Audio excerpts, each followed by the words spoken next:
دیکھیں یہ ایک غیر قانونی غیر آئینی عمل ہے. کل سے لاپتہ افراد کے لواحقین سول اسپتال میں بیٹھے ہوئے ہیں, وہاں پہ باقاعدہ دھرنا دے رہے ہیں. ان کو یہ حق اور اختیار حاصل ہے کہ جو لاشیں وہاں لائی گئی ہیں انہیں دکھایا جائے کہ ان میں سے وہ کون سی لاشیں کون لے کر آیا ہے, کیونکہ اس طرح کے واقعات پہلے بھی بہت سے ہوئے ہیں کہ ریاست نے باقاعدہ طور پر یہی دعویٰ کیا ہے کہ ہم نے مسلح افراد کو مارا ہے, لیکن جو لاشیں وہاں سے برآمد ہوئی ہیں وہ لاپتہ افراد کی نکلی ہیں. اور کاسی قبرستان میں جو لاشیں دفنائی گئی ہیں اس پر ہماری تنظیم لاپتہ افراد کے ساتھ ہے, اور لاپتہ افراد کے لواحقین نے یہ فیصلہ کیا ہے کہ وہ ان لاشوں کو پھر سے نکالیں گے.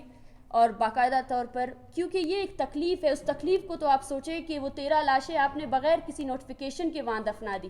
آپ کے پاس اسپتال ہے, آپ کے پاس ترتیب ہے, اور آپ کو پتہ ہے کہ بلوچستان میں جبری گمشدگی کا ایک دیرینہ غیر انسانی عمل ہے جو شدت اختیار کر چکا ہے.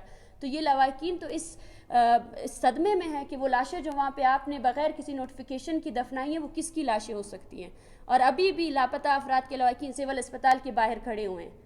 تو اگر آپ نے کسی مسلح افراد کو مارا ہے, جس کو بھی مارا ہے, تو دنیا میں قانون ہے. دنیا میں آپ دیکھیں, چاہے آپ کسی بھی کوئی بھی کلیم کرے کہ آپ نے دہشت گرد مارے ہیں یا مسلح افراد کو مارا ہے, لاشوں کو تو فیملی کے پاس دینا چاہیے. لاشوں سے تو آپ کا کوئی انتقام نہیں ہے, لیکن یہ ایک ایسی غیر فطری اور بد تہذیب ریاست ہے کہ اس کے پاس جو ہے نا جو انتقام ہے وہ لاش تک بھی چلتی رہتی ہے, اور لاشوں کے ساتھ بھی انتقام کا عمل جو ہے وہ جاری ہے. تو ہم اس لمحے میں ہم لاپتہ افراد کے لواحقین کے ساتھ ہیں. ہمارے ساتھی اب بھی سول ہاسپٹل میں موجود ہے, اور ہم یہی مطالبہ کر رہے ہیں کہ جو لاشیں وہاں لائی گئی ہیں سب سے پہلے تو ان کا ڈی این اے ہونا چاہیے. یہ لواحقین کا کام ہے ہی نہیں, ان کا ڈی این اے ہونا چاہیے.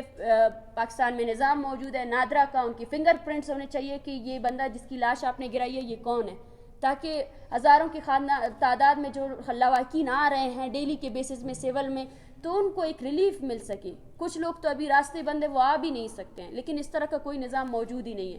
اور لواحقین مجبور ہے کہ مسخ شدہ لاشوں کو ڈیلی بیسس پہ وہ خود جا کے دیکھتے ہیں, اس ٹراما سے گزرتے ہیں کہ شاید یہ جو لاش پڑی ہے یہ میرے اپنے کی ہو, میرے پیارے کی ہو.